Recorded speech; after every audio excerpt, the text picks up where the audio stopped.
Qeveria Kurti. Ekrem Luka i Dugaxhinit. Sul me fjalë. Para përmes tenderëve.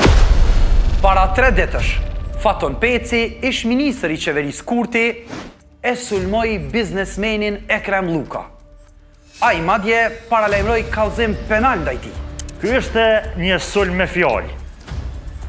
Por me 24 tetor të këtij viti, qeveria Kurti, përmes Ministrisë së Arsimit, të udhëhequr nga Arbriena Gaci, i ka dhënë një tender 80.000 euro korporatës Dugaxhini, e cila është në pronësi pikërisht të biznesmenit Ekrem Luka.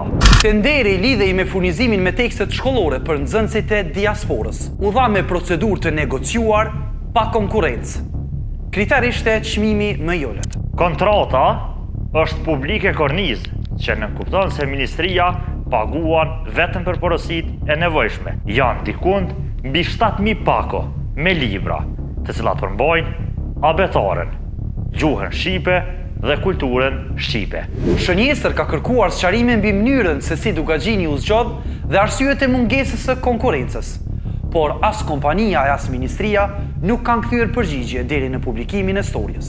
Trashja e xhepit e Ekrem Lukës mundsohet për një shkak.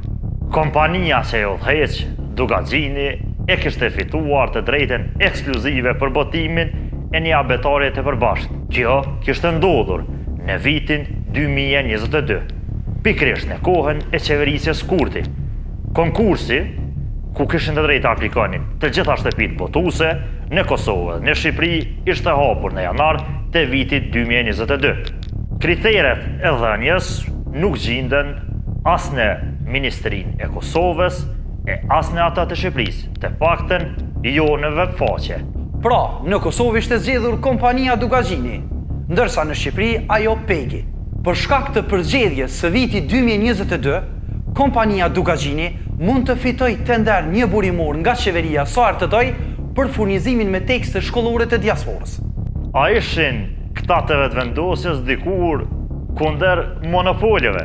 Unë nuk do të lejoj si kryeministri i Republikës Kosovës që fëmijët e Kosovës mu sundu pe fëmijëve të oligarkëve edhe nai ish komandanti.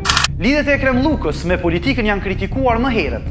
Ai është akuzuar nga membri Krasniqi, ish kryetari i PDK-s, si oligark i lidhur me vetëvendosjen. Në anën tjetër, me 2023, Dejona Mihali, koordinatorja e MV-s, e kishte quajtur Lukën përfitues të biznesit me libra.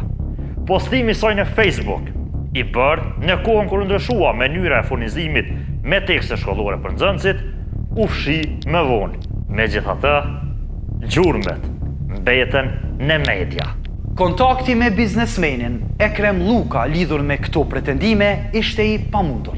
Korporata Dugaxhini nuk e ka sefte që merr tender mijëra euro nga shteti. Me 2021, e njëjta kompani pati fituar një tender prej 3.5 milion eurosh për libra para universitar, i cili po ashtu ishte negociuar direkt. Kontratën edhe aso kohë kishte dhënë qeveria Kurti. Ekrem Luka është pronari i kompanisë Dugaxhini SHPK, e cila zotëron 80% të aksioneve të radio-televizioni Dugaxhini. Shënjestër së fundmi kishte raportuar ekskluzivisht se Telekomi, i menaxhuar aktualisht nga qeveria Kurti, lidhi kontratë marketingu me këtë televizion në vlerë rreth 35.000 euro, sikurse edhe me disa televizione tjera. Shënjestër.net